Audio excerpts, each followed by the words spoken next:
leer algo acerca del artículo? Todavía nada. Sí, sí la podemos leer. Ok. Miren, bueno, voy a dar otras indicaciones para los trabajos y las tareas. Ustedes me tendrán tareas que no se suban al Classroom, algunas las vamos a subir directamente al grupo de Facebook, pero algunas otras las estarán enviando a un correo. Entonces les paso por aquí el correo para que ustedes lo puedan revisar. El correo es trabajos y tareas, se los voy a escribir. Déjenme, se los escribo.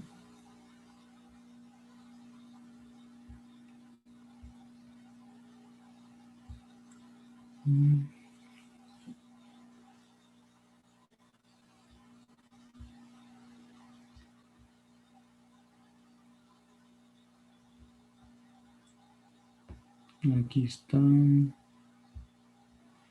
mensaje.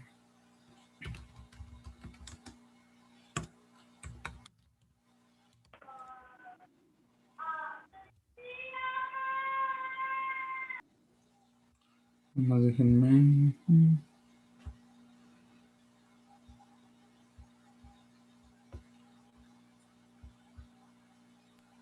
Profe, ¿Sí? yo me acabo de integrar hoy, nada más porque es que no sabía que si estaba inscrito en su materia, pero quisiera saber cuál es el link del grupo de Facebook, ¿dice? Ah, sí, ahorita te lo paso. Sí, gracias. Trabajos y tareas. Ya te diste de alta en el de WhatsApp, ¿no, verdad? No, tampoco. Ok, ahorita te los proporciono. Va, gracias. El correo es trabajos y tareas _genética@yahoo.com. Ahí lo que van a hacer es adjuntar el trabajo, ¿no? Y las tareas y los contenidos de lecturas. Habíamos visto o les habíamos hablado acerca del gen egoísta. Ese es un control de lectura. Son capítulos, no sé quién ya lo leyó aquí. ¿Alguien que ya lo leyó? ¿No? Es de Richard Dawkins. Es un excelente divulgador, ¿no? De la ciencia. Y entonces vale la pena. Habrá puntos de vista en los cuales pues no congeniamos, ¿no? Pero eso es parte de la ciencia. Lo que quiero que me hagan es, vamos a llevar un control de lectura iniciando la próxima semana, ¿no? Esta semana pues no va a haber lectura. Ustedes pueden ir adelantando, pueden leerlo. Vamos a leer un capítulo por semana, son 13 capítulos. Lo que me van a hacer es una síntesis de lo que es el capítulo, de lo que dice el capítulo. O sea, van a ser 2 párrafos, ¿no? En un párrafo van a hacer una síntesis de lo que es de lo que trata el capítulo. Y en el otro párrafo, ustedes van a dar su apreciación, su punto de vista, ¿no?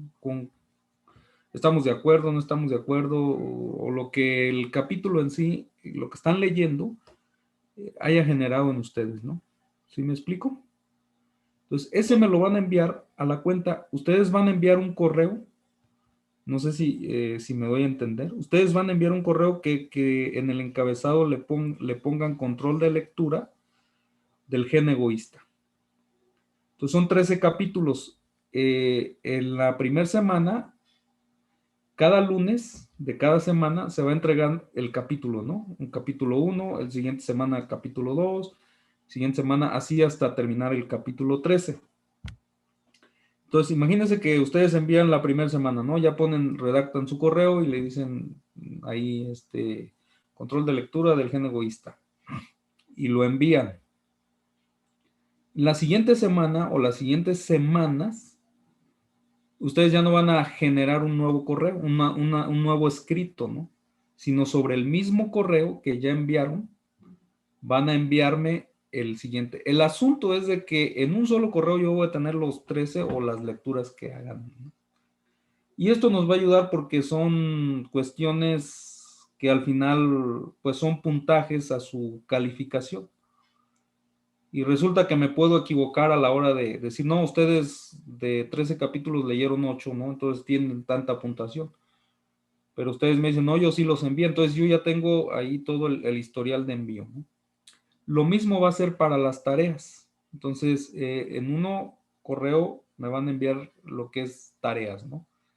Y así vamos a ir, yo les voy a decir cuando cambien, van a dedicar una sola conversación, vaya, para cada una de las actividades. Algunas serán tareas, algunos serán problemas, entonces investigaciones, entonces por ahí puede variar los correos, ¿no? Sí, Edith. Profe, ¿el nombre del correo lo va a mandar por algún lugar o lo va a fijar al grupo de WhatsApp? Pues ya se los mandé por aquí, igual lo fijo en el grupo de WhatsApp Ok, también, ¿no? sí, por favor, gracias. Para que lo tengan ahí pendiente. Entonces, no sé si hay alguna duda, déjame checar lo de Facebook. Es que creo que no nos llegó el correo al chat. ¿No les llegó? No, No. Uy, pues, ¿y eso qué se debe a nadie? No, igual y lo mandó como a nada más una persona en específico. No, me parece Luego que Zoom está en da como esa espera. opción. Ah, es que en espera son los que aún no han entrado a la sesión. Bueno, lo voy a cerrar y se los envío por el WhatsApp, ¿no? Y ahí, bueno, de todos Va, modos, gracias. no hay nada que enviar, entonces por ahí se los envío en un rato más. Ah, profe, una pregunta, solo para ver si no me confundí. ¿El siguiente lunes, o sea, este lunes 2 de agosto, ya se envía capítulo o hasta el 9, que es la siguiente? Hasta el 9. Ah, ok, gracias. Sí, pues ya ya corrió la semana, ya estamos en miércoles, entonces ya empezaríamos a partir de la siguiente semana y ustedes tendrán hasta el lunes para enviar todo el día, ¿no? Para enviar si lo pueden enviar antes, mejor. Entonces, conforme lo vayan teniendo, ¿no? Ya ustedes se organizan en ese sentido. Bien, ¿alguna otra duda?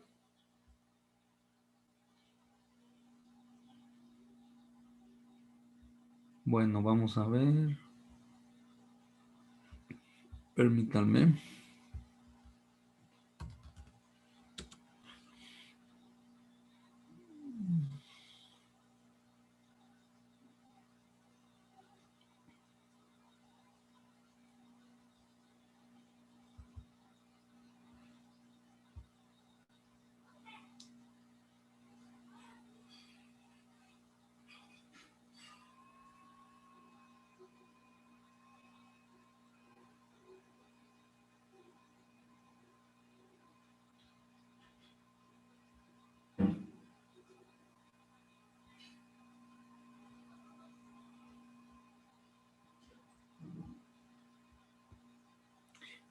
Fátima, ya vi tu conversación ahí en el grupo de biología. Igual te mando un mensaje, ¿no? Con la información del grupo de Facebook y del grupo de WhatsApp. Ok, Más, gracias. más adelante, ¿no? Porque esto me está tardando en ingresar. Sí, está bien. Entonces te lo mando por ahí en un ratillo más la información. Ok, profe, gracias. Bueno, entonces, ¿tienen alguna duda? El video que habíamos mencionado acerca del artículo, pues lo envían a más tardar de hoy en 8, ¿no? Entonces, el próximo miércoles, al final del día, todas las tareas normalmente van a estar cerrando al final del día para que ustedes puedan enviarlo. Igual, si lo pueden enviar antes, qué mejor, ¿no?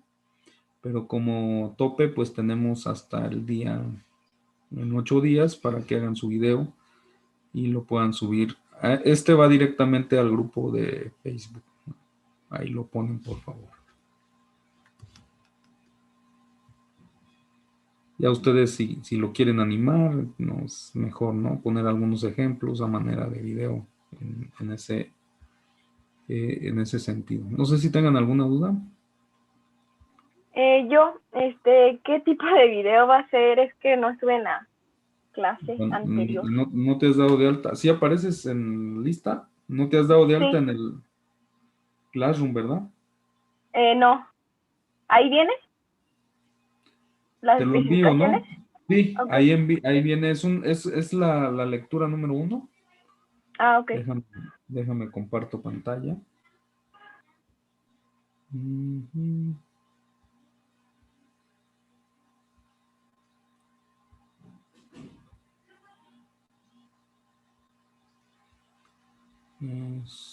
Classroom.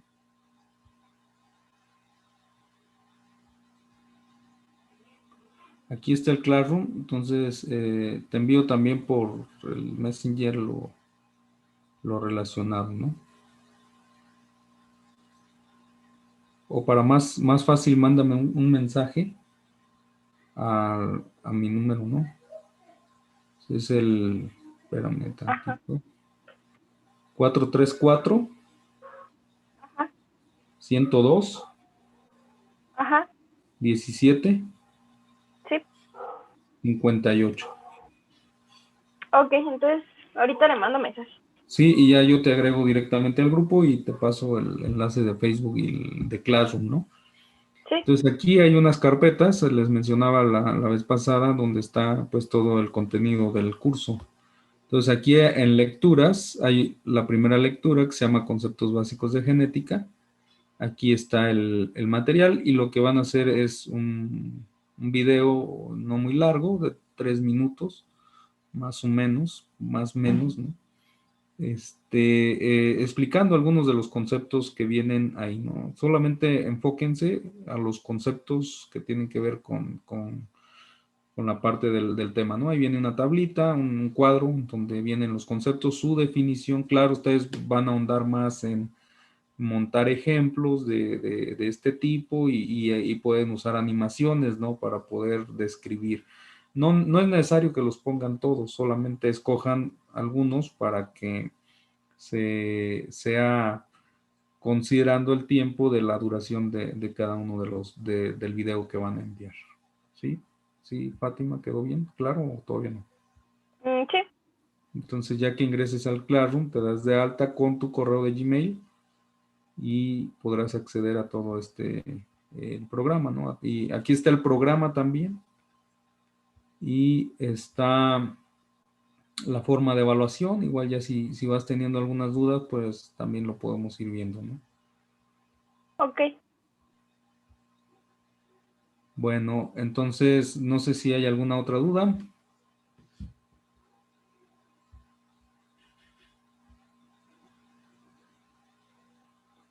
Ya pueden ver la presentación. Sí. Vamos a trabajar, voy a presentar un tiempo y vamos a dar un descanso. Al final de la presentación, al final de este tema, ustedes van a hacer como una actividad. Entonces, esto es para que vayan ustedes reforzando sus conocimientos. Vamos a estar haciendo actividades, pero no se preocupen, muchas de las actividades son actividades sencillas, actividades que no les quitan mucho tiempo, una media hora dedicarles. El viernes no tendremos clase, por lo cual pueden dedicar esas 2 horas para poder trabajar en ello, ¿no? Y así poder ir avanzando. Es importante realizar estas actividades para que ustedes vayan reforzando el conocimiento, ya que la manera virtual pues nos limita, ¿no? A una interacción más dinámica, eh, más cercana. Y bueno, seguramente pues estar pegado aquí en un monitor todo el día, pues a veces es muy desgastante, ¿no? Entonces, prácticamente pues estaremos teniendo algunas actividades para que ustedes pues vayan sintiendo el curso un poco más ad hoc, más ligero. Pero también pues es de su parte el que tengamos estas actividades que tienen puntuación y no van a ser pues tan tediosas, ¿no? Por ejemplo, la actividad derivada de esta presentación pues va a ser una línea de tiempo.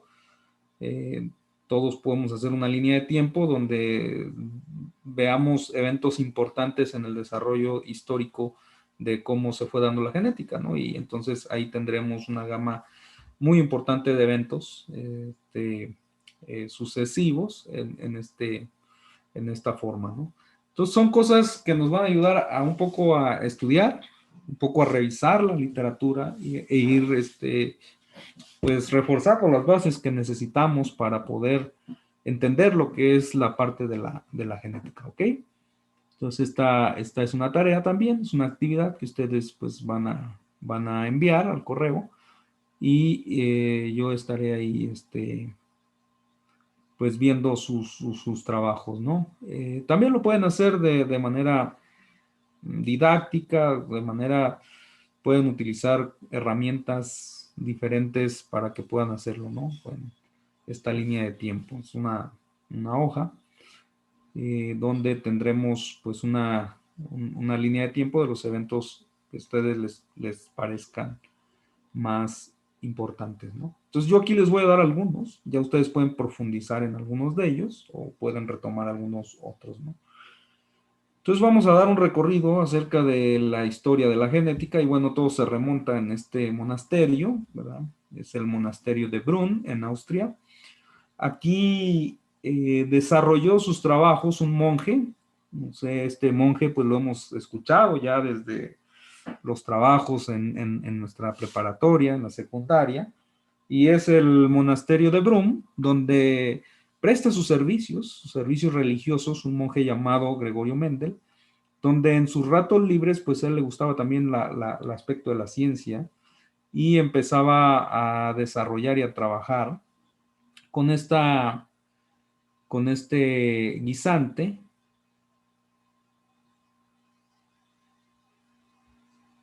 Es el Pisidium sativum. Empezó a ver las diferentes características que se iban pasando de generación a generación. Entonces, Mendel en sí es considerado como el padre de la genética. Nosotros vamos a dividir nuestro estudio en el evento histórico en genética clásica, genética molecular y lo que es la era de la genómica, ¿no? Es lo que nosotros hasta ahora, pues lo más rudo de los trabajos en genética, pues ahora se hacen utilizando genomas completos. Y esto es lo que vamos a ver, ¿no? Cómo va cambiando la ciencia en los aspectos de genética. Pero, pues los hallazgos de Mendel, pues en biología muy pocas veces hablamos de leyes, ¿no? Siempre hablamos de teorías y esto es siguiendo el método científico. Una teoría pues es el cúmulo de conocimientos que han sido soportados, sustentados por un método científico, ¿no? Por un rigor estadístico, un rigor de experimentación, donde podemos encontrar pues diferentes conceptos y estructuras. Esto está cambiando conforme tenemos herramientas más poderosas de análisis.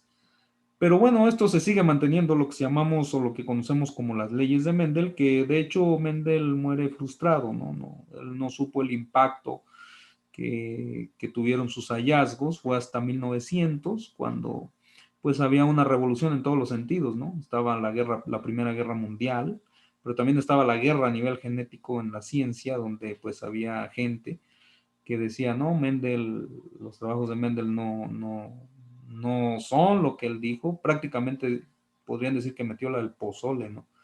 La cuchara del pozole y cuchareó los datos porque son datos bastante bien cuadrados, ¿no? Y por su parte había gente que también decía, Fisher y otros que también decían, bueno, apoyaban, ¿no? Había dos corrientes de pensamiento respecto a estos hallazgos. Entonces él pues siempre no perdió el tiempo, sino de la observación, empezó con estos trabajos. ¿Y cuál era la situación que se vivía? Bueno, desde Aristóteles, desde los tiempos griegos, grecorromanos, pues ya se hacían este tipo de preguntas, ¿no? O sea, ¿por qué había diferencia? Siempre el frijolito blanco o el frijolito negro, ¿no? Entonces veíamos una camada, como lo ven aquí, una camada de gatos, y bueno, ¿y por qué está de este color? ¿Por qué siempre se empezaba a ver a la aparición, el surgimiento de características no propias o que no compartían en las familias? Y era una pregunta que por muchos años perduraba, ¿no? O cuáles eran las fuentes de variación. De hecho, es algo que Darwin no pudo explicar en su tratado del origen de las especies, de cómo evolucionan las poblaciones. Él bastante bien explica de cómo evolucionan las especies, pero a la hora de explicar por qué la diferenciación, ¿no? Porque presenta un color rosa, un color rojo, siendo que son la misma especie, ¿no? Y además, pues aquí había una mutación en el surgimiento de estas estructuras. Entonces, bueno, todo eso era pues algo que saltaba al ojo y que pues no podían explicar, ¿no? El por qué había tanta variación y cómo dentro de las poblaciones veían esa variación. Y pues el contemporáneo, Carlos Darwin y Gregorio Mendel, pues fueron contemporáneos, vivieron en la época, pero sin embargo, pues hay quienes dicen que probablemente se conocieron, intercambiaron información, pero pues ninguno ve reflejado en sus trabajos los hallazgos del otro, ¿no? Entonces eso nos dice que de alguna manera pues no incorporaron la información que estaban desarrollando. Si estos dos tipos se hubieran unido, pues realmente el talón de Aquiles de la teoría de Darwin hubiera sido sustentada, ya que la base de toda la teoría de Carlos Darwin es la herencia biológica. Entonces, para poder entender evolución necesitamos entender genética. Y eso es algo muy interesante, ¿no? Como la variación que hay en las poblaciones, lo cual no pudo explicar, y este hombre, si ustedes quieren describir una especie nueva, pues solamente tienen que irse a las Islas Galápagos para poder describirla, ¿no? Ahí seguramente van a encontrar una especie nueva. Pero bueno, esto ya ha cambiado el conocimiento en biología y también los sueños del biólogo o del biólogo en formación. Cuando yo estaba en la carrera, pues en los semestres, las personas mayores, pues siempre tenían como premisas, ¿no? Las premisas de un biólogo. Entonces, no sé cuáles son ahora, pero antes era describir una especie y escribir un libro y ya con eso te podías morir feliz de biólogo y que cumpliste tus sueños. Ahora se describen especies al por mayor y más cuando utilizamos herramientas moleculares para poder hacer este tipo de inferencias, ¿no? No sé cuáles son ahora los sueños de los biólogos en formación. Seguramente ya no es describir una especie, ¿no? Es salvar al mundo, que bueno, siempre entrábamos queriendo salvar al jaguar y después al final pues nos olvidábamos de las promesas incondicionales que le hacíamos al jaguar, ¿no? Cuéntenme cuáles son ahora los sueños o los ideales de los biólogos que se están formando. Creo que sigue siendo salvar al jaguar. Sigue siendo, pero ¿qué de la descripción de especies? ¿Cuántos de aquí quieren describir especies? Eric, ¿quién más? Ya pasó de moda, ¿no? A mí también me interesa, profe. Sí, a mí también. Váyanse a las Galápagos, ¿no? Ahí seguramente encuentran especies, todo lo que hay, especies. En las Islas Galápagos y en las Islas Oceánicas, sobre todo, también hay una gran concentración de especies, ¿no? Bien, entonces creo que aún sigue habiendo esa añoranza de describir una especie, ¿no? Ahora en la biología molecular, pues es secuenciar un genoma. Eso es como la tendencia en la gente que le gusta la biología molecular, decir, yo quiero secuenciar un genoma, ¿no? Entonces resulta interesante, pues todas estas formas de hacer la ciencia. Eso es importante, el ver cuáles son nuestras prioridades, ¿no? En la relación. Y bueno, aquí tenemos este viaje. Seguramente esto lo van a ver en evolución bastante más a detalle, pero pues es solamente para mencionar la teoría de Darwin, que es la teoría de la selección natural, es la modificación, ¿no? O sea, todos venimos de un ancestro común que fueron modificados, pero ¿cómo se dan esas modificaciones? Pues no solamente se dan a nivel ambiental, ¿no? Sino se dan a nivel genético. Entonces, vamos a ir viendo cómo los cambios genéticos pueden impactar. Pero no quiero que en el curso se lleven una visión de un enfoque reduccionista, ¿no? Que todo lo podemos entender desde los genes. No es así, sobre todo cuando vemos en genética el comportamiento, que no es un tema que abordamos en el curso, pues podemos ver que hay caracteres, pero sí los vemos desde un enfoque de herencia de caracteres multifactoriales y sobre todo cuando hay una relación entre el ambiente y la herencia, ¿no? Por ejemplo, la inteligencia es algo que está codificado en los genes Sí, hay algo de genética detrás de ello, pero pues en gran medida está la variación o las condiciones ambientales en las que se desarrolle el individuo, ¿no? Y todo esto es en genética del comportamiento, en cuestiones de comportamiento. Y bueno, eso ustedes lo van a ir descubriendo. Es precisamente por eso que les dejo el libro de Richard Dawkins, ¿no? Que son las bases genéticas, el gen egoísta son las bases genéticas de nuestra conducta y el por qué actuamos de esa manera. Claro, pues seguramente eso pues, puede cambiar con el conocimiento. Ese libro es bastante antiguo, ¿no? Pero es una buena aproximación para que vayamos viendo. Es otro trabajo, este trabajo también en el Amazonas, en la selva amazónica. Entrar a la selva amazónica era sumamente complejo, y todavía lo es. Pero bueno, veían esta variación, ¿no? En los patrones de coloración. De hecho, estas mariposas se alimentan de unas plantas, se llaman helicónidas, no se las conocen. Las helicónidas son unas plantas bastante coloridas. Y bueno, había mariposas que tomaban el color o la forma de las mariposas que se alimentaban de estas helicónidas, y estas mariposas, pues al alimentarse de estas helicónidas, pues desarrollaban toxinas, y lo cual, pues ustedes saben en biología que estos colores, pues son colores que dicen no me comas porque pues soy tóxico, ¿no? Entonces no me comas porque soy tóxico, pero había organismos que no tenían nada que ver con estos, que podrían desarrollar estas mismas variaciones, y era lo que le llamaban después el mimetismo.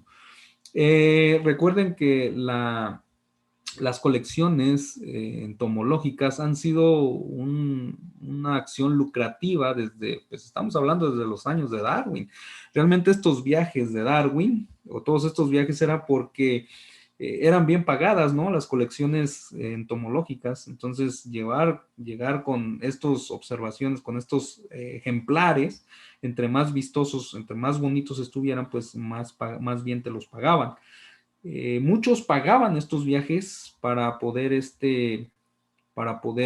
traer toda esta información, ¿no? Y entonces se empezó a ver el por qué dentro de la misma especie podríamos encontrar una gran variación. Entonces, eso fue una de las preguntas que realmente sorprendió a todos en aquel entonces, el por qué. Y no nos vamos tan lejos, ¿no? Siempre decían, bueno, hubo por ahí un tiempo que le echaban la culpa al lechero, ¿no? ¿Sí? ¿Y de quién es hijo? Si todos somos morenitos o todos somos güeros aquí, y entonces resulta que sale un ejemplar o un individuo totalmente diferente a la acción del familiar, ¿no?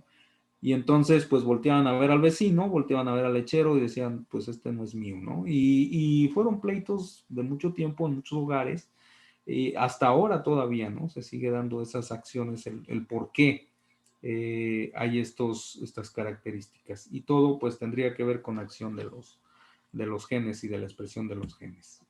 Entonces, Mendel, vamos a hablar un poco acerca de Mendel, que es el que inicia, es un monje austriaco que inicia con las investigaciones y desarrolla sus teorías, sus leyes.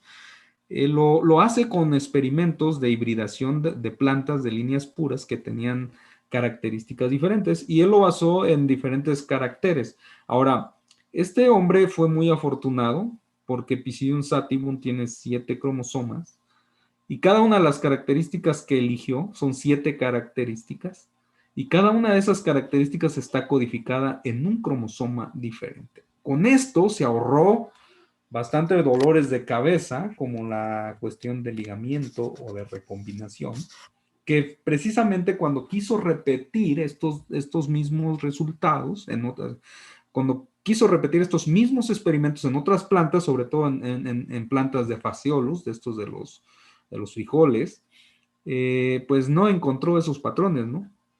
Y eso es lo que nosotros vamos a estudiar como modificaciones a las proporciones mendelianas.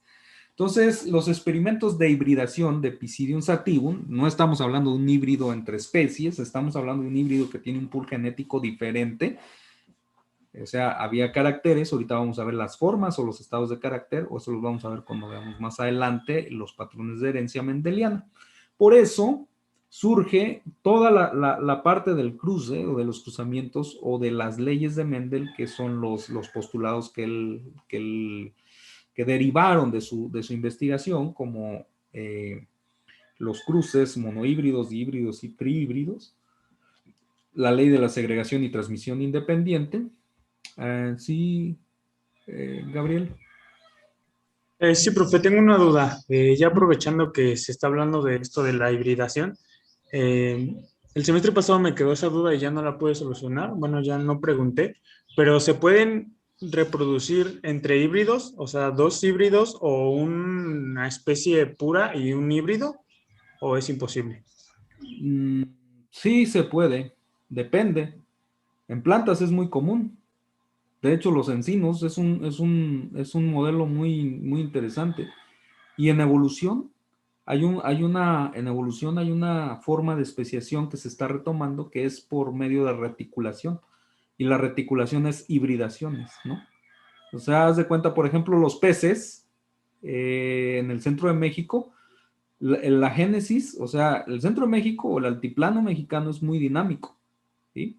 Entendemos que ha habido conexiones y desconexiones debido al surgimiento, pues, tanto de las sierras como de del eje volcánico, de la faja volcánica transmexicana. Entonces, los cuerpos de agua se han aislado, después se han conectado y muchos individuos ya aislados, o sea, volvieron a mezclarse, ¿no? Entonces, o se pueden mezclar especies con otras. En animales es más poco común, pero en plantas es súper común eso. Y los encinos tienen una gama de cuestiones de hibridación, ¿no? Por ejemplo, hay unas especies de peces que son especies de ornato, no sé si los conocen, ahí para el Pánuco, para todas esas cuencas de Querétaro hay bastantes, los cola de espada o los quifóforos, esos presentan una evolución tipo reticulada, ¿no? Donde hay esa formación de especies mediada por hibridación, por el cruce. De hecho, no recuerdo el nombre, pero es allá para Hidalgo, yendo hacia Mestitlán, hay un río donde en la parte alta, no me acuerdo el nombre, en la parte alta del río se distribuye una especie, en la parte más baja hay otra especie y en la zona media hay híbridos de esas dos especies. Entonces es común. No me acuerdo, está interesante, se llama es yendo hacia Mestitlán, ¿no? Hacia Tampico. Entonces, sí se dan esas hibridaciones, ¿no? Estamos hablando a nivel especie, ¿no? Aquí estamos hablando a nivel intraespecífico, por abajo de especie, o sea, en poblaciones. ¿Sí? ¿Quedó claro? Sí, gracias. Ok. Bueno, entonces Mendel demuestra primero que la herencia se transmite de elementos particulares y lo segundo que hay normas estadísticas que rigen la herencia, ¿no? Lo cual lo vamos a resumir en dos principios. Esto lo vamos a ver un poco más adelante. Pero algo muy importante también para que coadyuvó para el desarrollo de todo esto, pues es ni más ni menos que la teoría celular. Recuerden que en la teoría celular está implicado bastantes individuos como Leeuwenhoek con el desarrollo de estas estructuras parecientes a microscopios, donde podrían observar el mundo diminuto de las células, no solamente los microorganismos, ¿no? Sino de las células. Junto con Theodor Schwann y Virchow, pues llegaron a ciertas conclusiones, un botánico y los otros zoólogos, que la materia está compuesta por átomos y las células son la unidad básica de los seres vivos y todas las células vienen de células preexistentes, ya que en el tiempo de Louis Pasteur, pues estaba la famosa teoría de la generación espontánea, ¿no? Que ya vimos que la modificación de ciertos matraces, Louis Pasteur pudo demostrar que no había generación espontánea. Entonces decía que todas las células se originaban de células preexistentes y eso es acorde con la teoría de Darwin. Entonces ustedes tienen que aprender a hilar todas esas teorías y verlas desde una misma óptica y vean cómo armonizan bastante bien, ¿no? Por ejemplo, Darwin dice que todos venimos de un ancestro común. Entonces siempre venimos de una célula ancestral, una célula preexistente, que ahora pues está muy de moda el famoso LUCA, o el last común ancestro, ¿verdad? El ancestro común más reciente de todos los seres vivos. No sé si han oído hablar del famoso LUCA, ¿no? Entonces, bueno, todas las células se originan a células preexistentes, ¿no? De hecho, hay una película para niños que se llama Luca, que es prácticamente el eslabón entre el mundo acuático y el mundo terrestre, ¿no? No sé si la han visto. Bueno, está interesante cuando las ven desde esa perspectiva, ¿no? Es un tipo anfibio que vive en el mar, pero que cuando sale a la superficie adquiere toda la forma de un niño, ¿no? De una persona. Entonces, pues le pusieron Luca, me imagino, que por la cuestión del el Luca que está tan de moda, ¿no? Del último ancestro común más reciente. Entonces, esta teoría celular, pues va a fungir como un poderoso motor para el desarrollo y el asentamiento de las bases, ¿no? Y de dónde se originan las células y cómo las células pasan su material hereditario de uno a otro, ¿no? Y todo entonces pues llega a converger en estos trabajos de Darwin, porque Darwin pues ya había estudiado la teoría celular y prácticamente él montó su experimento, su publicación basado en estos arbolitos, ¿no? Esto lo van a ver ustedes en sistemática, les van a ayudar a poder leer estos arbolitos. Entonces tenemos que las ramas que están más cercanas o más juntas son organismos que comparten características propias. Las que están más alejadas son organismos que no comparten características propias. Entonces, Carlos Darwin en el siglo XIX monta lo que se llama la teoría de la evolución biológica. No sé si ya leyeron el libro, pero esto también pues, lo deben de leer, El origen de las especies. Y nos da que él menciona de manera muy resumida que las formas orgánicas que ahora vemos existentes vienen de otras distintas que existieron en el pasado, ¿no? Y eso es lo que le llama la reconstrucción de la historia evolutiva de las especies. Por ejemplo, el hombre, ¿cuál es la historia evolutiva del hombre? El fósil más antiguo del hombre parece que está basado en hace aproximadamente 200,000 años, creo que es el fósil más antiguo, ¿no? Y había especies de homínidos que pues ahora ya no están, ¿no? El único que sobrevive pues es el Homo sapiens, pero pues hay una fuerte señal, sobre todo en el registro fósil del hombre neandertal o del neandertal, que comparte gran parte de su genoma con el Homo sapiens, ¿no? Entonces ahí está también un evento de hibridación, ¿no? Entonces, donde hay hibridaciones, seguramente pues podrá haber híbridos, ¿no? Entre dos genomas diferentes. Entonces, Darwin, aunque dice su mejor ejemplo son estos pinzones, lo que llamamos los pinzones de Darwin, que tenían que ver con una especiación de tipo trófica. Es como, ¿han visto ese comercial que dice, tú eres lo que comes? Bueno, pues es exactamente lo mismo, ¿no? Estos tenían el pico de una manera diferenciada respecto a lo que comían. Entonces lo que comían estaba modelando y eso es lo que se llama estructura trófica. Y recientemente en evolución, en la parte evolutiva, pues hay una corriente donde mencionan evolución por nicho trófico, ¿no? Sobre todo es una teoría en ecología evolutiva. Entonces es muy importante entender lo que es la selección natural, y la selección natural es que se elige estos picos que pueden adaptarse a condiciones cambiantes, ¿no? Eso es por selección natural. Entonces, esto ustedes lo van a ver más a detalle en evolución. Pero había un talón de Aquiles en la teoría propuesta por Darwin. La teoría de Darwin fue una teoría que fue aceptada bastante bien, pero tenía su talón de Aquiles, ¿no?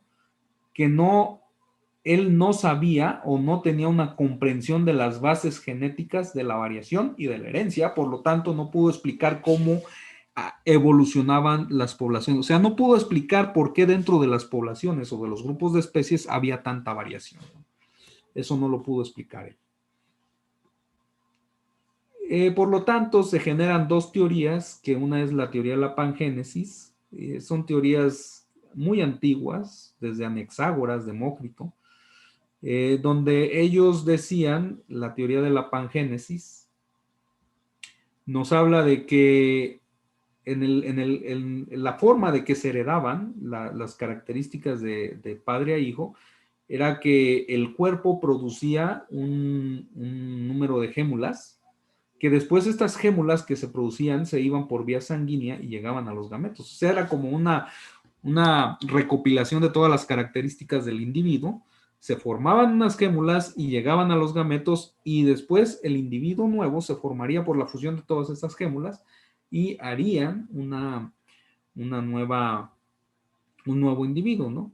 Esta teoría es bastante vieja, que fue Aristóteles, y luego Carlos Darwin, pues al no tener un conocimiento propio, al no saber nada de genética, empezó a disvariar en algunas cosas y resulta que pues tomó o retomó esa teoría, ¿no? Pero hubo un hombre que se llamaba Galton.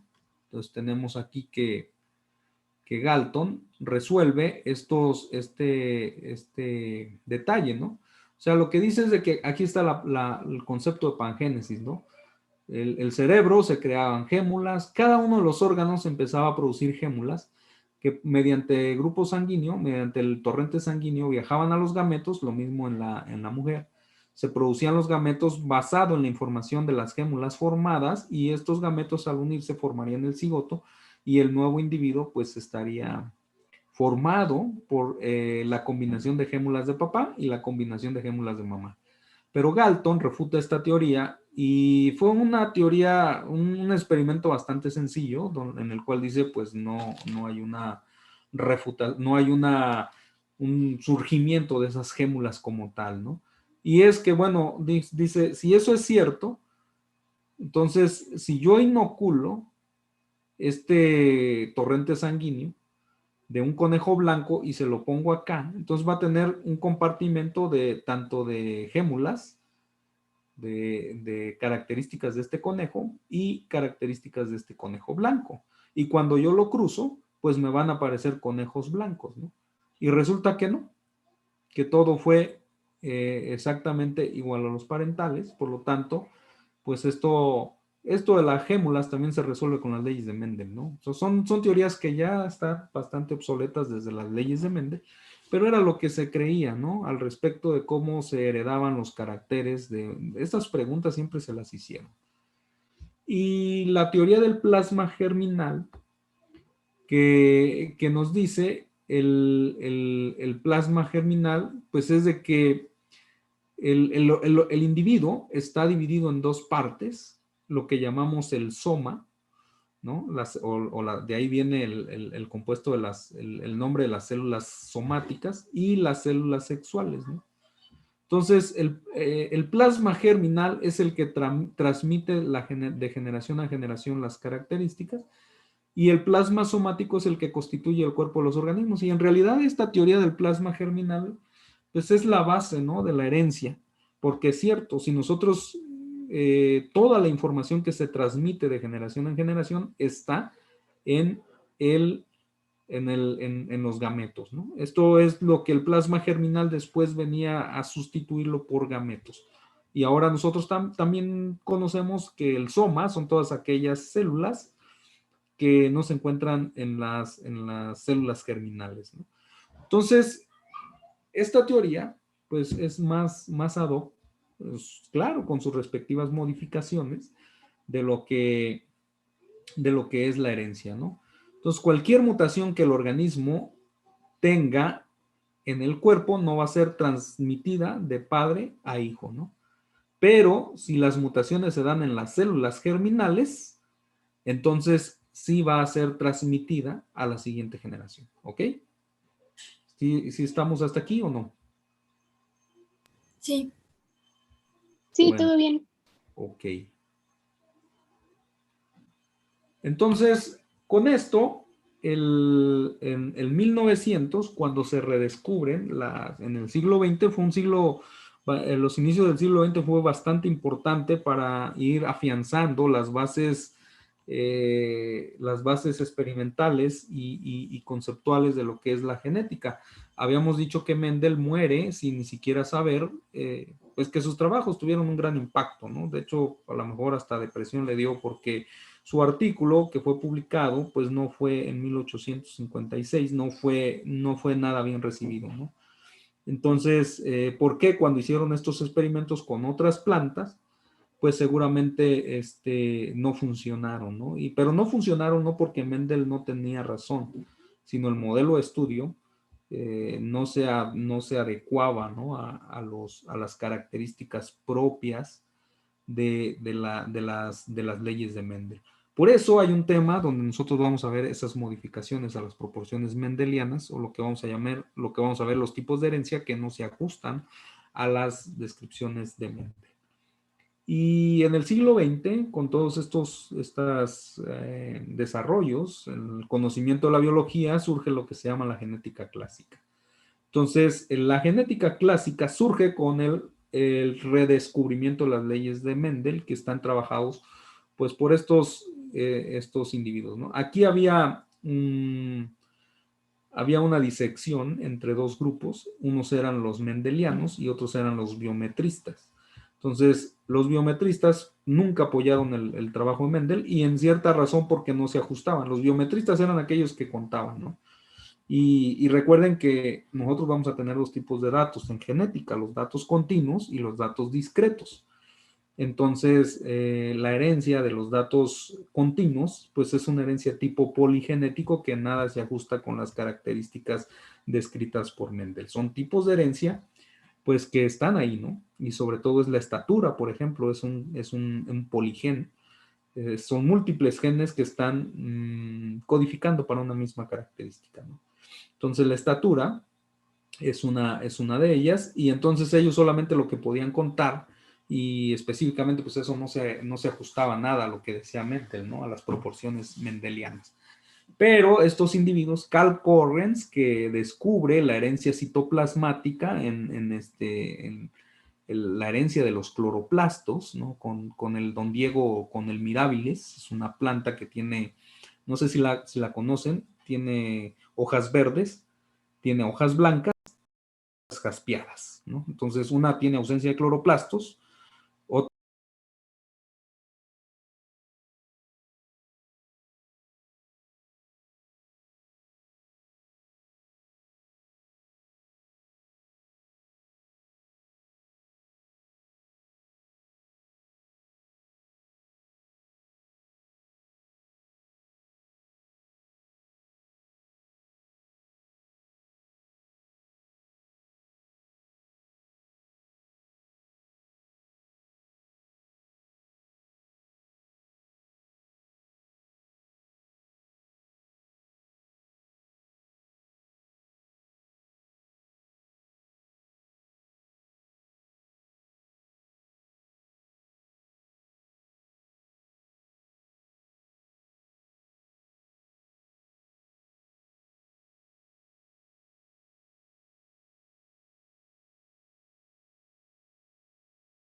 clave del curso es la recombinación genética, ¿no? Y esta recombinación genética, ¿dónde se da? Perdón, María, ¿tienes apagado tu micrófono? Perdón. ¿En los cromosomas? Pero sí, exacto, en los cromosomas, pero ¿cómo se da? ¿Cómo se da la ¿En qué? recombinación? Ajá. Durante la meiosis en profase 1, no, metafase 1, que es cuando se alinean los dos cromosomas con sus homólogos y recombinan partes de esos cromosomas. Pero es en la profase 1, ¿eh? Que es el evento más importante en la meiosis, ¿sí? La recombinación. ¿Y la recombinación es igual a?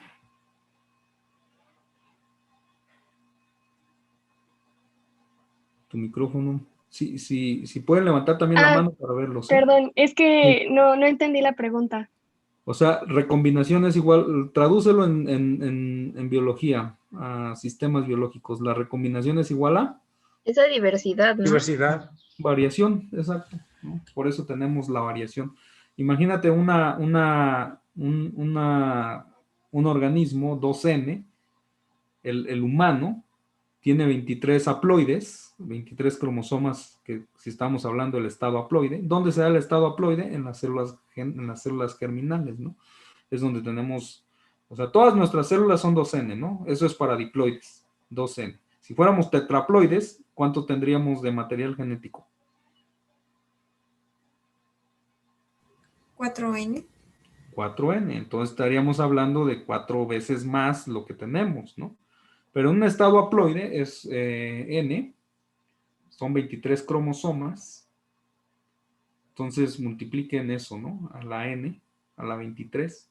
Estamos hablando de que son más de 8 billones de posibles combinaciones genéticas en los gametos. Y eso es en cada evento reproductivo. Entonces, imagínense la N de combinaciones que se puedan dar. Por eso es la N de variación que se puede obtener. Muy bien, entonces eso es la parte de recombinación, que es el sentido de nuestro curso, es la parte de la recombinación biológica, ¿no? Y la meiosis, pues es sumamente importante porque se da la formación de gametos, ¿no? Definición de meiosis.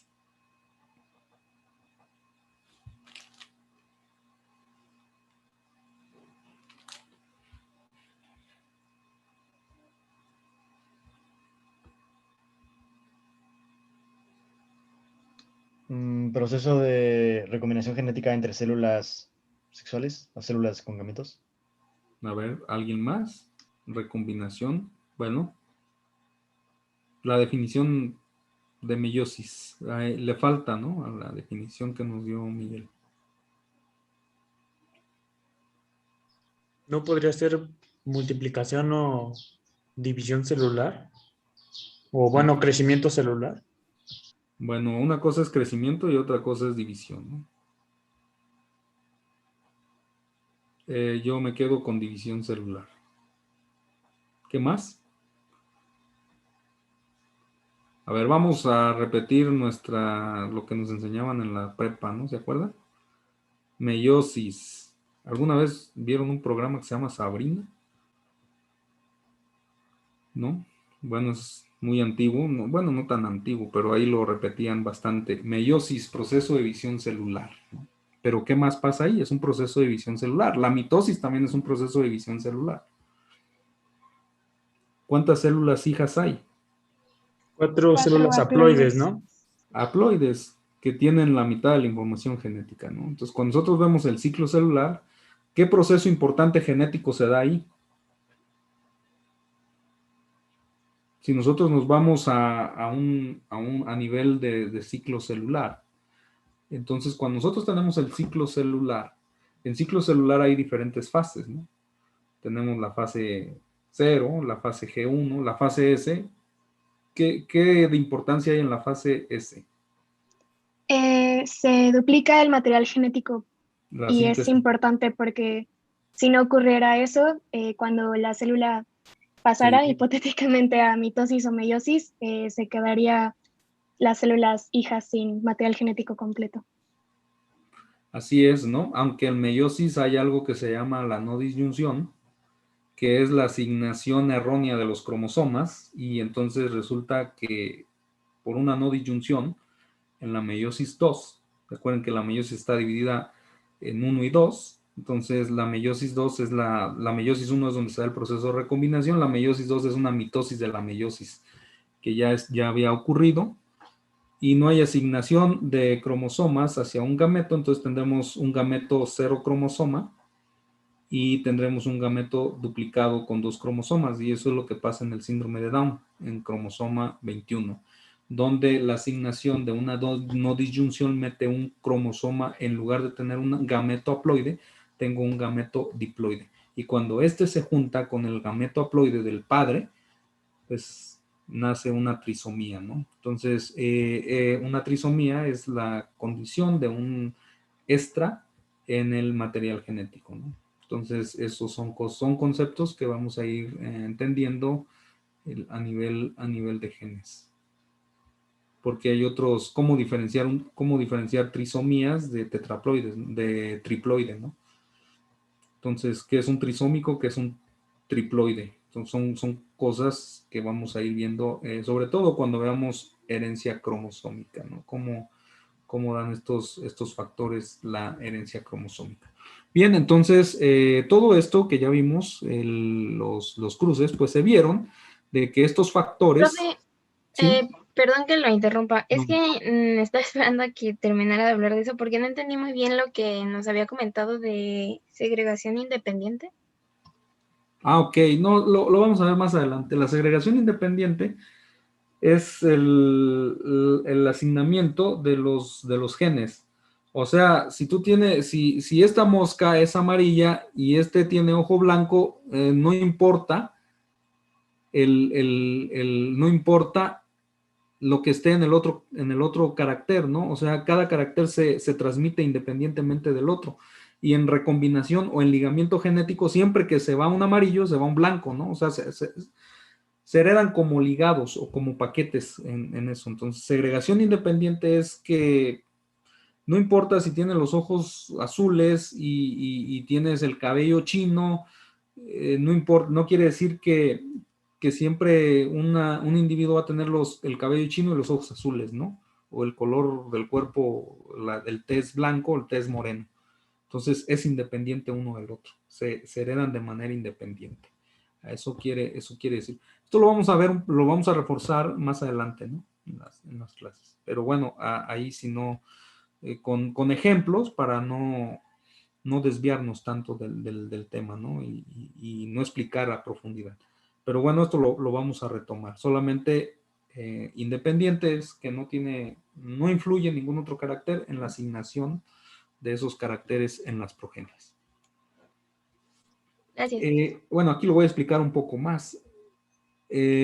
Cuando se da esta recombinación es porque en estos investigadores, Stutterman, encontraron esta característica de una prueba donde tenemos un macho y una hembra. La hembra tiene el color de ojos rojos y las alas largas o normales. Y este macho tiene la característica de los ojos púrpura y la característica de las alas cortas. Esto lo vamos a ver más adelante porque los machos en Drosophila tienen un componente muy interesante en base a estas cruzas, ¿no? Entonces tenemos el genotipo de esta hembra, es una doble heterocigota. Si ven aquí tenemos es heterocigota para el gen del color de ojos, o sea, tiene el alelo dominante y el alelo que va a producir el color de ojos rojos y el alelo que va a producir el color de la ala redonda, ¿no? Entonces, aquí vamos a entrar en otro concepto que se llama dominancia y recesividad, ¿sí? Uno es dominante sobre otro y es por eso que luego a veces pasa estas situaciones, ¿no? Pero ya me fui muy allá. estas situaciones, ¿no? Llega un momento en que se juntan los genes recesivos que solamente se van a expresar cuando los dos alelos son del mismo tipo, ¿no? Son homocigotos. Entonces, ahí donde voy. Aquí. Por eso es importante, ¿no? La lectura, porque yo estoy hablando de homocigotos, estoy hablando de heterocigotos y no sé si hay alguna confusión. Yo esperaría que no, porque esperaría que ya habían leído el artículo y bueno, entendieran que es un homocigoto, ¿no? Pero bueno, si no es así, el término homocigoto quiere decir que, recuerden que en organismos diploides, tenemos el cromosoma de papá y el cromosoma de mamá, ¿ok? Aquí está el cromosoma 1, cromosoma 2, cromosoma 3, cromosomas sexuales. ¿Sí? ¿Me explico? ¿Hasta aquí vamos bien? Tenemos cromosoma de papá, cromosoma de mamá. Si para esta característica de los ojos púrpura, el cromosoma de mamá me heredó su carácter PR y el cromosoma de papá me heredó el mismo tipo de carácter, entonces se dice que es homocigoto para esta característica o homocigoto para un locus, ¿no? La definición de locus es la posición que ocupa un gen una característica, un gen en el cromosoma, ¿no? Estamos hablando de una posición. Un locus está compuesto por dos alelos en diploides.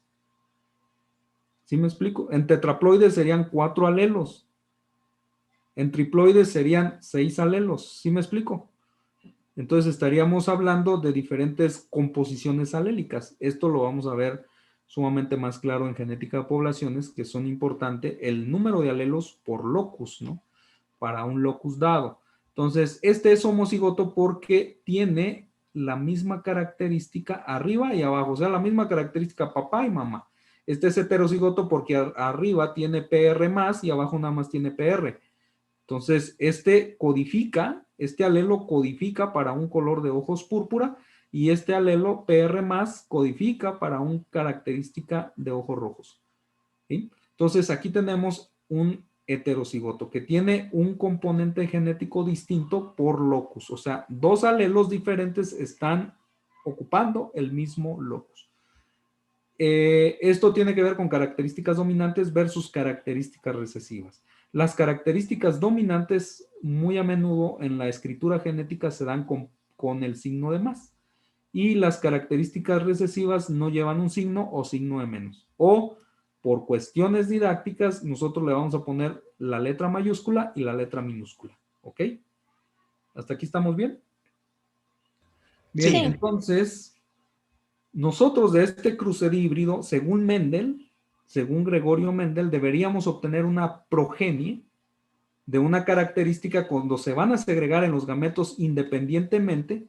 Este va a tener 4 tipos de gametos. PR más, BG más. ¿Sí? PR más, BG menos. PR menos, BG más y PR menos, BG menos. ¿Sí me explico? Son los 4 tipos de gametos que va a producir este individuo. Este individuo solamente puede producir un tipo de gametos, que es PR menos, BG menos. ¿Ok? ¿Sí me explico? Entonces, en esta situación nosotros deberíamos de tener una proporción 9:3:3:1, cosa que no encuentra Stutterman no encuentra estas proporciones, y entonces se dan ¿por qué? Porque PR y BG están ligados. ¿Qué quiere decir? Que siempre se van a heredar de manera conjunta, ¿no? Entonces quiere decir que en la meiosis hay recombinación, hay intercambio genético. Y entonces vamos a encontrar mucho mayor el porcentaje para los alelos que no van a tener el efecto de la recombinación va a ser del 48% y los alelos recombinantes van a estar dados en un 2%, ¿no? Mientras si nosotros viéramos segregación independiente, cada uno de las composiciones genéticas que les acabo de mencionar están dadas por el 25%. En otra forma, les voy a explicar más. Los gametos que yo voy a obtener de aquí serían, le voy a poner PR más, a ver si PR más, BG más. ¿Sí? Ahí está. Después la otra combinación sería PR más y BG menos. Y luego ahora vamos con el PR menos, BG más y con el PR menos, BG menos. ¿Sí? Y esto sería una proporción del 25%.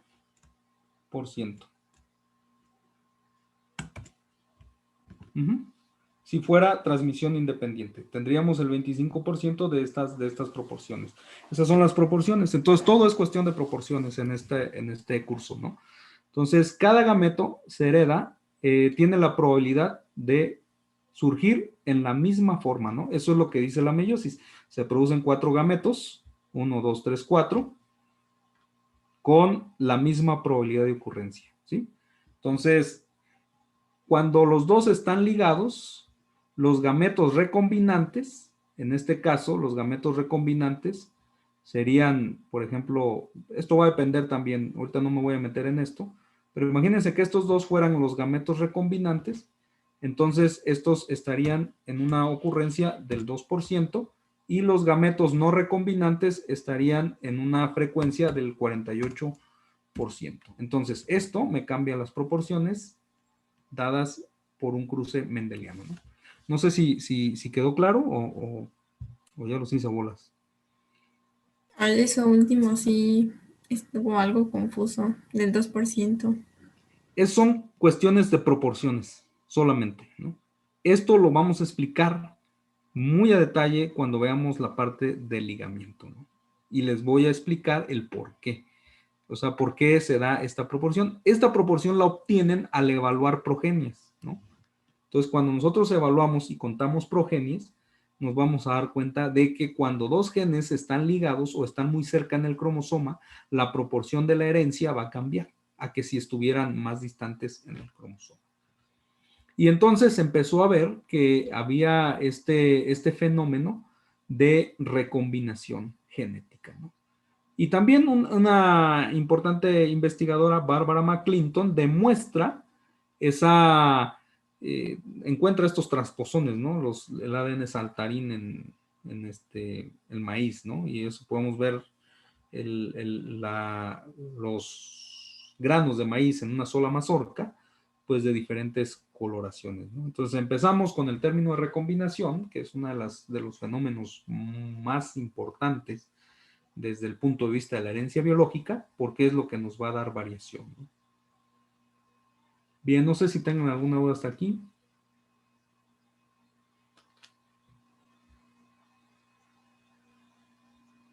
Déjenme terminar la presentación y ahorita les volvemos, ¿no? Hacia las dudas. Voy a borrar esto.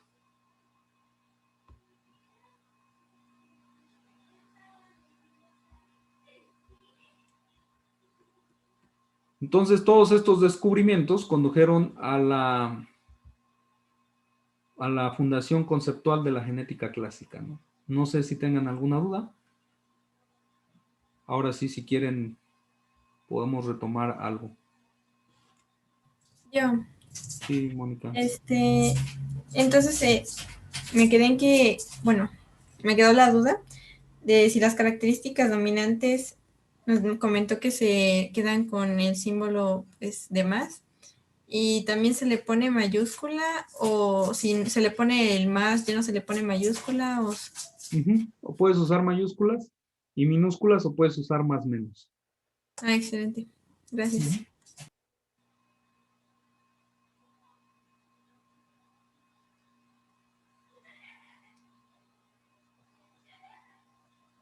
¿Alguien más tiene dudas? ¿O quieren que repita algo? Yo tengo duda de la línea del tiempo. Ok, ¿qué pasó con la línea del tiempo? Bueno, ¿hasta dónde llegamos en la línea del tiempo? Bueno, es que a partir de los 90 como que hay muchas cosas y no sé si requiere Pues que lo ahí hagamos hasta 2021 o... sí, hasta 2021, pero pues pongan lo que ustedes, Ok. como lo más interesante para ustedes, ¿no? Como que lo que les ¿Y llama la atención. se entregaría, bueno, está en el Classroom o hay como una No, fecha de ese me entrega lo mandan aparte? al correo. Ok. ¿Para cuándo? Perdón. Para la próxima semana sería para el viernes, yo creo, ¿no? De la próxima semana. Ok, gracias. ¿Podría repetir en qué formato era la línea del tiempo? Más el formato que ustedes gusten, ¿no? O sea, lo pueden hacer en dibujos, lo pueden hacer en PowerPoint, en documento de Word, o en algún editor por ejemplo, editores, ¿no? De estos, pues está Illustrator, Canvas, bueno, hay sin número de aplicaciones que les pueden ayudar a hacer líneas de tiempo, ¿no? Y hay plantillas predeterminadas, ustedes pueden elegir una o pueden darse una idea y innovar en alguna, ¿no? De acuerdo, gracias.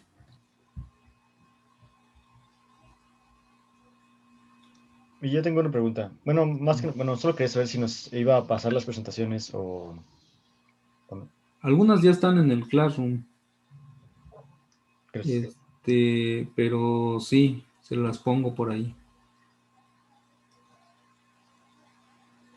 En el Classroom.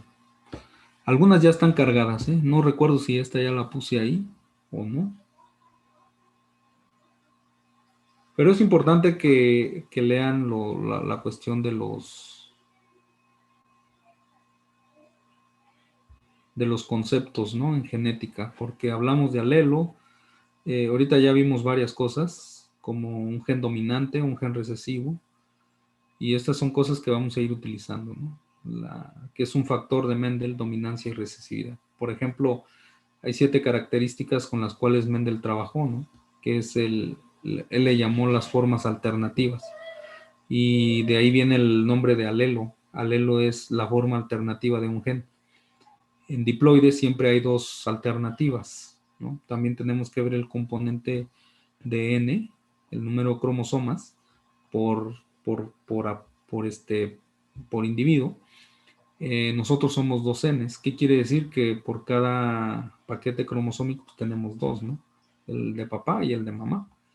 Entonces, los mecanismos de herencia pues, van a ser diferentes de acuerdo al paquete cromosómico, al número al estado de ploidía que nosotros tengamos o que los organismos tengan. Por ejemplo, hay plantas que son poliploides, ¿no? Y mucha de la radiación adaptativa, evolutivamente hablando, que se da en plantas, es por la duplicación del genoma, ¿no? Entonces se duplican los genomas y es una manera de poder hacer individuos poliploides. Y algunos individuos, en plantas es muy común, ¿no? En vertebrados es más poco común. Entonces tenemos este tipo de características que debemos ir cuidando de ellas, ¿no? Entonces un alelo es la forma alternativa de un gen. Entonces cuando yo voy a explicar, yo puedo por ejemplo decir, yo voy a explicar alelos en mi video, ¿no? Y empiezo a explicar, ¿qué es un alelo? Y entonces un alelo es la forma alternativa de un gen. Y por ejemplo puedo tomar un ejemplo de Mendel. Mendel estudió 7 caracteres, cada uno con sus formas alternativas. Color de la flor podría ser blanca o morada, ¿sí? Forma de la semilla podría ser lisa o rugosa. Color de la semilla, amarilla o verde, ¿sí? Podría ser posición de las flores, axial o terminal. Forma de la vaina, hinchada o corrugada, color de la vaina, verde o amarilla. Y la otra característica es la estatura de la planta, podría ser alta o podría ser enana. Entonces, cuando cruzaba una planta de raza pura, por ejemplo, una planta homocigota nana contra otra planta homocigota alta, él veía que todas las semillas, todas las plantas derivadas de esa cruza eran altas. Entonces, después de ver en esos 7 caracteres lo mismo, dijo, hay una cosa interesante, ¿no? hay un gen, hay una característica que sobresale de la otra. Y entonces, por sentido común, dijo, una es dominante sobre la otra, ¿no? Nosotros, por sentido común, podríamos decir, una es más gandalla que la otra, ¿no? O sea, una tiene, pues, entonces eso fue cómo se generó la acción de dominancia y recesividad, que es otro concepto. ¿Sí me explico? ¿Por qué se da la dominancia? ¿Por qué se da la recesividad? Entonces veía que tenía esas características de la primera generación o de los primeros individuos de ese cruce de una planta alta con una enana, surgía, toda la progenie era planta alta, ¿no? Después no se quedó ahí, dijo, bueno, voy a cruzar estas plantas altas, y resulta que tiene una gama de características, por lo menos encontraba dos características, ¿no? Tenía la característica de las plantas altas y también veía que surgía dentro de la progenie, aunque con una ocurrencia menor, plantas enanas. Y siempre se mantenía una proporción, por cada 3 plantas altas había una enana. Y entonces eso le llamó la proporción 3:1, ¿no? Y así jugaba con cada una de las características. Y entonces eso lo llevó a determinar sus leyes de la herencia mendeliana en una proporción donde él pone en sí varios supuestos, que son la dominancia y la recesividad, la uniformidad, la segregación y la transmisión independiente, que es básicamente las características de Mendel. ¿Sí, Mónica? Bueno, ahorita que menciona eso de las plantas altas y bajas, me quedó, bueno, yo vi que nos comentó que la estatura era una característica de poligen. Poligénica. ¿Y es lo mismo en plantas o es diferente o solamente se refería a humanos? No, es diferente en algunas plantas, ¿no? No en todas. Hay plantas, por ejemplo, la estatura del maíz viene mediada por una herencia poligenética. Y entonces ahí es donde las cosas no empiezan a cuadrar, siempre hay sus excepciones, ¿no? Pero en el caso de los chícharos sí es una herencia, lo que vamos a llamar en humanos es herencia monogenética. O sea, o herencia de un solo gen, ¿no? De una característica de un solo gen. Lo que estamos viendo ahí, hay diversas características en humanos, donde tenemos la cuestión de la herencia de un solo gen, ¿no? Y eso es lo que Mendel decía. Entonces, él en sus 7 estados de carácter, siempre con sus formas alternativas, siempre encontraba los mismos resultados. Y entonces después dijo, vamos a cruzar una planta con semilla amarilla y que tenga la hoja morada contra una planta de semilla verde que tenga la hoja blanca. Y entonces hizo la cruza, ya tomó 2 características, la forma el color de la semilla y el color de la flor. Y entonces cuando hace el cruce encuentra el mismo patrón, que la característica de la progenie, lo que vamos a llamar la generación filial o F1, era muy idéntica a uno de los parentales. Y él vio que la F1 de este cruce era la semilla amarilla con la flor, púrpura, ¿no? Y entonces, cuando hace el cruce de esa generación, obtiene una segunda generación con 4 combinaciones. Flores moradas con semillas amarillas en una proporción de 9 individuos. Y luego, flores moradas con semillas verdes en una proporción de 3 individuos. Y después encontró individuos con flores blancas y con semillas amarillas en una proporción de 3, y después finalmente encuentra las características del otro parental, que era la flor blanca y la semilla verde, en una proporción de 1. Entonces por eso se dice que es una proporción 9:3:1. Y si ustedes sacan esa proporción, nos da la misma probabilidad de la producción de las 4 formas de gametos que se estaban produciendo por este individuo híbrido, ¿no? Y era una proporción igualitaria, solamente que hay un cambio en el factor dominancia y recesividad, ¿no? O sea, siempre el organismo dominante iba a aparecer en una mayor frecuencia que el organismo, que la característica recesiva.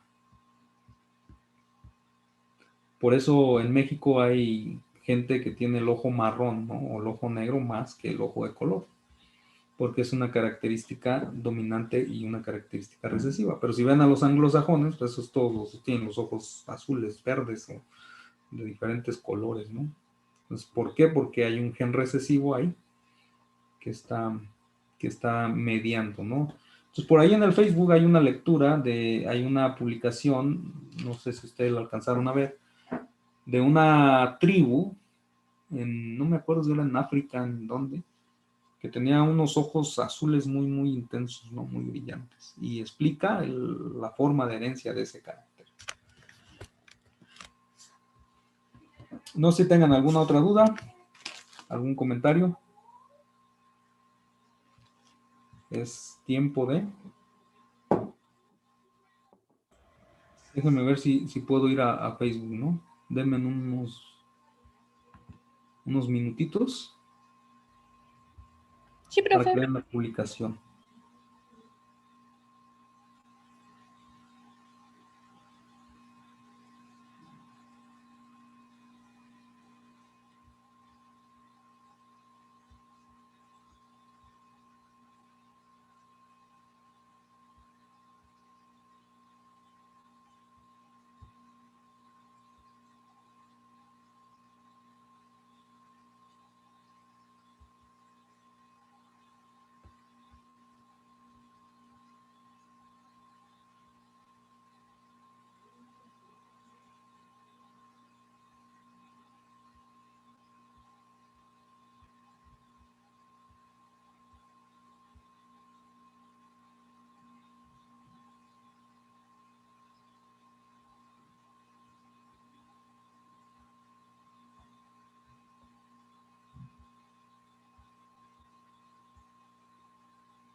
Aquí está la publicación, no sé si la puedan ver.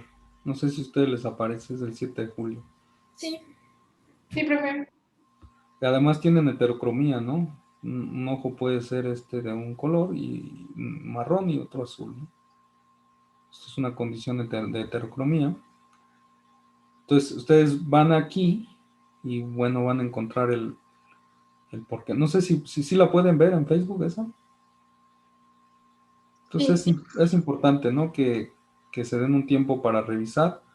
Siempre les pongo ahí publicaciones que tienen que ver pues con cuestiones genéticas o con cursos o con eso, ¿no? Entonces ustedes, si acceden a la publicación, tienen algunas dudas, por favor aquí en comentar, podemos armar debates de discusiones, ¿no? Aquí me pueden poner sus dudas. Oye, profe, sí, es que así si yo no la leo, pues ya me obligan a leerla, ¿no?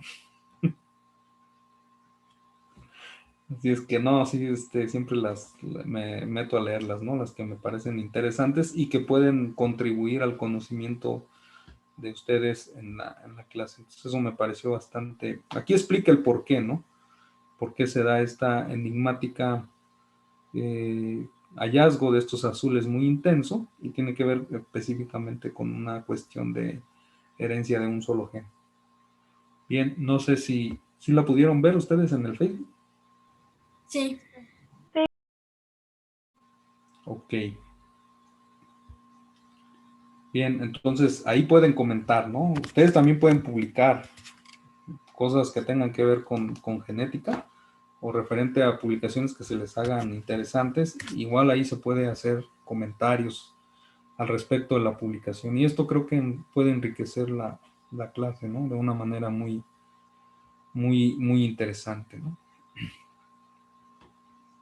Y eso pues nos saca de esto, nos saca de esta, pues estar aquí metidos en la virtualidad todo el tiempo, ¿no? Y se vuelve más dinámica la clase. Pero si no tienen dudas, bueno, yo creo que hasta ahí le dejamos para no meternos en la cuestión molecular, porque eso ya es otro asunto, ¿no? Entonces, no sé si tengan dudas hasta aquí de lo que acabamos de ver. No, profe, todo bien. Gracias. ¿Todo bien? ¿Seguros? Sí. Ok. Entonces, vayan anotando. Si no entendieron bien qué es transmisión independiente, no les quedó muy claro, ahí pónganlo a un lado, ¿no? Transmisión independiente. Y seguramente esto en las próximas clases pues va a quedar un poco más claro, ¿no? Sobre todo para no meternos ahorita en explicar cosas que todavía no hemos visto. Pero les va a ir quedando claro también cuando veamos la parte de recombinación. A veces es difícil captar, ¿no? Cómo en evaluar progenies me voy a estar dando cuenta de estos patrones de herencia, ¿no? Drosophila melanogaster es un modelo de estudio porque nos permite, en genética, poder evaluar las progenies. Tiene un gran número de descendientes, es de mantenimiento fácil en el laboratorio. De hecho, nosotros tenemos un stock ahorita de 5 mutantes. 4 de ellos son de mutación de un solo gen y luego tenemos también mutación de dos genes, ¿no? Entonces ustedes también pueden participar en la elaboración y caracterización de más mutantes, ¿no? El asunto es de que nos puedan servir para la clase. Como les comentaba la vez pasada, perdimos el mutante vestigial, que con eso podríamos ver vestigial, podríamos ver epistasis, y si tuviéramos también el cuerpo amarillo, podríamos ver recombinación, ¿no? Entonces hay que conseguir algunos mutantes para poder ver estos fenómenos, ¿no? Porque el amarillo, el cuerpo amarillo, el mutante de cuerpo amarillo, la hembra, se cruza con uno de ojos blancos, y el de ojos blancos sí lo tenemos, y con eso podemos ver el fenómeno de recombinación. Entonces por ahí es interesante luego empezar a tener un número considerable de mosquitas, porque a la hora de evaluar las progenies ustedes se podrán dar cuenta de cómo hay cambios, ¿no? En los patrones, sobre todo de las proporciones. Siempre vean a la parte mendeliana como siempre veanlo con un enfoque probabilístico. Estamos hablando de cuestiones probabilísticas y de cuestiones combinatorias, ¿no? Entonces la ciencia está prácticamente dada por las cuestiones probabilísticas y la cuestión de las combinaciones, ¿no? ¿Qué pasa si yo tengo una característica? Vamos a hablar de los chícharos. Vean, voy a ponerles un ejemplo de combinatoria. Un chícharo que tiene la semilla amarilla y la semilla verde. En la formación de gametos, ¿qué gametos voy a tener? ¿Cuántos tipos de gametos diferentes voy a tener? Porque puede haber una producción, muchas de gametos, ¿no? Pero estamos hablando de condiciones de diferencias. ¿Cuántas combinatorias tengo ahí? ¿Cuántos gametos me va a producir una planta que tiene el alelo para semillas amarillas y el alelo para semillas verdes en el mismo gen? Pues 2, ¿no? 2. Entonces, si yo tengo ahora ya no solamente amarillo-verde, ahora voy a tener una semilla que es amarilla lisa y otra semilla que es verde rugosa. O sea, estamos hablando que tiene la característica en un mismo individuo, tiene la característica de una planta que es de semilla amarilla y el otro papá tenía la semilla verde, ¿no? Uno de los padres tenía la forma redonda y el otro tenía la forma lisa. Entonces ese individuo, aunque va a ser igual a uno de los parentales, pero va a tener los dos componentes, amarillo redondo y amarillo liso, ¿no? O verde liso, ¿no? Entonces la misma. Entonces, ¿cuántos gametos va a producir? ¿Cuántos tipos de gameto? 4. 4. 4. Entonces, una característica igual a 2. 2 características igual a 4. 3 características.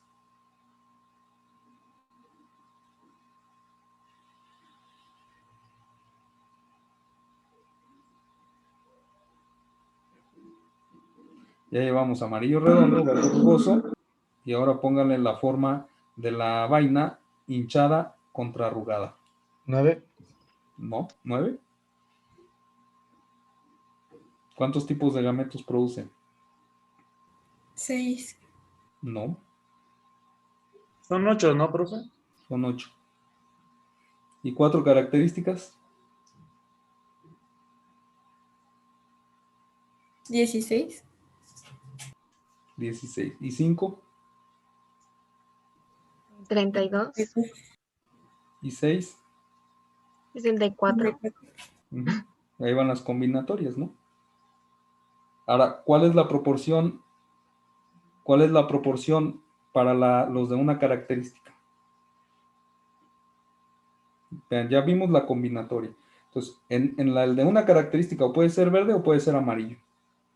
Y si vemos que hay 4 gametos que se están segregando, que pueden ser amarillos 2 y los otros, y las condiciones de recesividad, hay una proporción de 3 a 1, ¿no? 3 amarillos por un verde. ¿Se acuerdan de esa proporción para un cruce? Y luego la otra proporción para los dos es 9, 3, 3 a 1. Para los de 3 que producen 8 gametos es 27, 9, 9, 3, 3, 3 a 1. Nos dan una característica de 64. Y así sucesivamente, ¿no? Entonces son cuestiones combinatorias y probabilísticas. Ese es el asunto. Un individuo que es heterocigoto para una característica me va a producir 2 tipos de gametos. Un individuo que es heterocigoto para 2 características me va a producir 4 gametos. Un individuo que es heterocigoto para 3 características me va a producir 8 gametos y así sucesivamente. Entonces, si yo cruzo un individuo heterocigoto que me está produciendo 2 gametos diferentes con otro individuo heterocigoto que me está produciendo 2 gametos, ¿cuál es la composición de la progenie? 2 más 2, 4. ¿Ok? 4 gametos, 4 individuos. ¿Cuál es la característica de ese individuo? Pues si tengo 2 individuos tengo 2 características, entonces uno va a ser dominante y la otra va a ser recesiva. ¿Sí me explico? Entonces vamos a tener una progenie de 4, ¿sí? Para una característica. ¿Cuál es el número de progenie que vamos a tener para 2 características? Basado solamente en la probabilidad.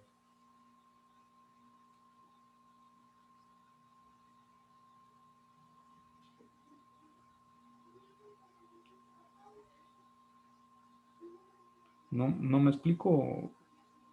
No, ¿le puede repetir de nuevo, por favor?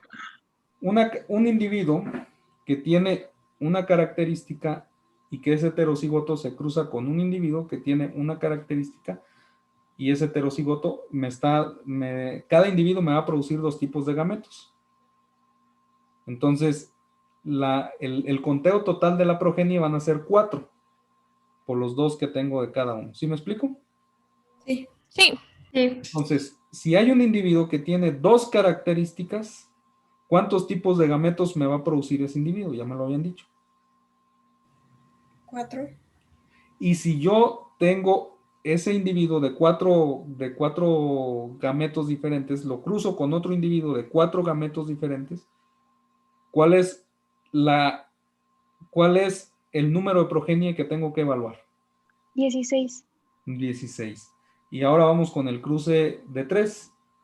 Si tengo un individuo de 3 características con 8 gametos, lo cruzo con un individuo de 3 características con 8 gametos. ¿Cuál es la progenie que voy a evaluar?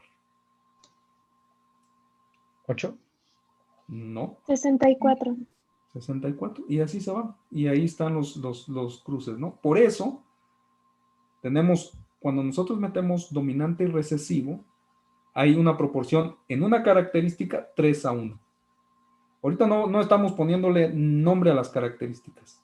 Solamente les estoy dando el tip de cómo buscar las características, ¿no? Y cuáles son las progenies que yo voy a esperar.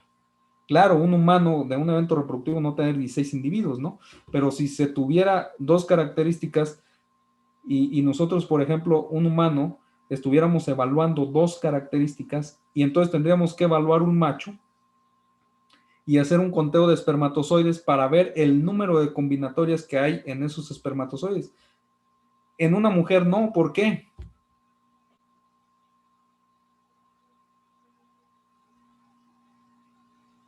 Porque solamente hay una célula germinal. Porque solamente sale una célula germinal, las otras 3 se quedan como ovocitos primarios. Y solamente una de las características de los gametos, si estamos analizando, por ejemplo, para no irnos tan lejos, vamos a analizar el color de ojos, ¿no? En humanos. Entonces, el color de ojos puede ser marrón o puede ser claro. Claro entra toda la gama de los ojos verdes, amielados, de todo eso, ¿no? Y los colores marrones, que es dominante, entonces vamos a ver esa característica. Nosotros vamos a evaluar los espermatozoides. Supóngase que un hombre, tomamos una muestra de 100 espermatozoides, aislamos 100, yo espero encontrar 50% de cada uno de los espermatozoides. ¿Sí me explico? 50%, uno que tenga la característica del ojo marrón y el otro que tenga la característica del ojo claro. En la mujer no, porque aunque se van a segregar ese 50 y 50, 3 de ellos se van a quedar en el camino y solamente se va a maturar un óvulo, ¿no? Entonces, eso es, si tomamos 2 características, ahora ya vamos a considerar el ojo marrón y el cabello ondulado o el cabello chino, que es otra de las características. Entonces nosotros ya vamos a buscar y la proporción tiene que estar en una combinatoria de esos dos, ¿no? Entonces ya no va a ser en un 50 y por 50, va a ser en un 25, las proporciones van a ir cambiando. Y entonces, volviendo al problema anterior, para 2 características yo voy a tener 4 gametos, 4 tipos de gametos. Y cuando hablamos tipo de gametos es 4 tipos de información genética metida en los gametos. ¿Sí me explico? Cuando cruzo 4 tipos de gametos contra otros 4 me da 16 y las proporciones van a ser 9, 3, 3:1 y eso me da 16. Cuando yo cruzo 3 características, entonces las combinatorias son 8 gametos por individuo, por los otros 8 individuos, por los otros 8 gametos del otro parental. Entonces ya voy a tener una combinación de 8 por 8, 64 posibles resultados que yo puedo encontrar en la progenie, ¿no? Y el factor dominancia y recesividad ya me va a decir de cuáles son los que yo voy a encontrar. Y para este carácter, pues son 27, 9, 9, 3, 3, 3 a 1, ¿no? Pero esas combinatorias ya las vamos a ir viendo con los cruces. No sé si tengan alguna duda hasta aquí. Solo quiero que se lleven eso, ¿no? De la expresión de combinaciones y factores probabilísticos. Eso les va a resolver la vida en este curso, ¿no? Entender eso les va a resolver la vida en este curso. Ok. Vamos a dar una clase muy especial para la parte de estadística en genética, ¿no? Es algo que se va a dar. Entonces, pues ahí le dejamos. Nos vemos el próximo lunes. Pueden trabajar el viernes a la hora de clase. Y nos vemos el próximo lunes, ¿no? Entonces, igual, si grabo la clase que nos falta para ir avanzando, o ya la vemos el lunes, ¿no? Entonces, si la grabo, pues yo se las envío y el lunes vemos las preguntas que ustedes pueden tener. para ir avanzando un poco más rápido, ¿no? Para no entretenernos tanto en esto y dedicarle un poco más tiempo a los cruces, ¿no? Que ya empezamos ahorita con esas cosas de los cruces, entonces voy a hacer lo posible por grabar la clase. Cuando las grabo no son más que 25, 30 minutos, no máximo 40. Entonces pueden darse un tiempo para revisar la grabación y solamente llegar el lunes a ver dudas y avanzar en otros temas. ¿Ok? ¿Les parece? Bueno, Sí, profe, está entonces muy bien. De acuerdo, profe, gracias. tenemos el video para el próximo miércoles y La línea para el viernes.